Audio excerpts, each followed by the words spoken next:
দাঁড়িপাল্লায় vote দিলে বেহেশত যাবে, চরমনাই একই কথা বলে যে হাত পাকায় ভোট দিলে আল্লাহ রসুলের ভোট দেওয়া হবে। এটা নাফরমানি কথা, এটা ঠিক না। আমরা মনে করি মানুষের স্বাধীনতা আছে, আর যাকে পছন্দ হবে তাকে ভোট দেবে, এটাই জনগণের প্রত্যাশা।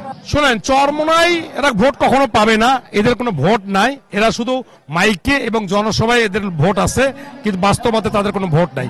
বিএনপি ক্ষমতা আসবে ইনশাল্লাহ, আল্লাহ যদি কোনো বালা মুসিবত না দেয়, আমরা বিপুল ভোটের ব্যবধানে আমরা ক্ষমতা আসবো ইনশাল্লাহ। ওরা অনেক কথাই বলে যেটা আমাদের কিন্তু কোরআন হাদিসে যায় না, কারণ ওই জামাতই একই কথা বলে দাঁড়িপাল্লায় ভোট দিলে বেহেশত যাবে, চরমনাই একই কথা বলে যে হাত পাকায় ভোট দিলে আল্লাহ রসুলের ভোট দেওয়া হবে।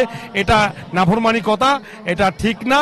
আমরা মনে করি মানুষের স্বাধীনতা আছে, আর যাকে পছন্দ হবে তাকে ভোট দেবে, এটাই জনগণের প্রত্যাশা। আমার নাম এমদাদুল হক ভরসা, রংপুর জেলা সাবেক সভাপতি। আমি কাউনিয়া পীরগাছা গত 18 সালে আমি নির্বাচন করেছি।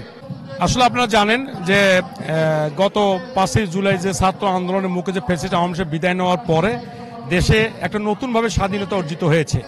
এখানে আমরা এখন খুব স্বাধীনভাবে চলাফেরা করছি। মানুষের মনের ভাষা যত প্রকার কথাবার্তা আছে সবাই এখন উন্মুক্তভাবে বলতে পারতেছে। তাই সেই লক্ষ্যকে কেন্দ্র করে জনাব তারেক রহমান সাহেব একটা উদ্যোগ গ্রহণ করেছেন। আজকে যেহেতু 1 জুলাই, সেই জুলাইকে কেন্দ্র করে শহীদ যারা আগস্টে যারা শহীদ হয়েছে, জুলাই যারা শহীদ হয়েছে তাদের পরিবারকে একটা সংবর্ধনা দেওয়া অনুষ্ঠান আজকে অনুষ্ঠিত হবে।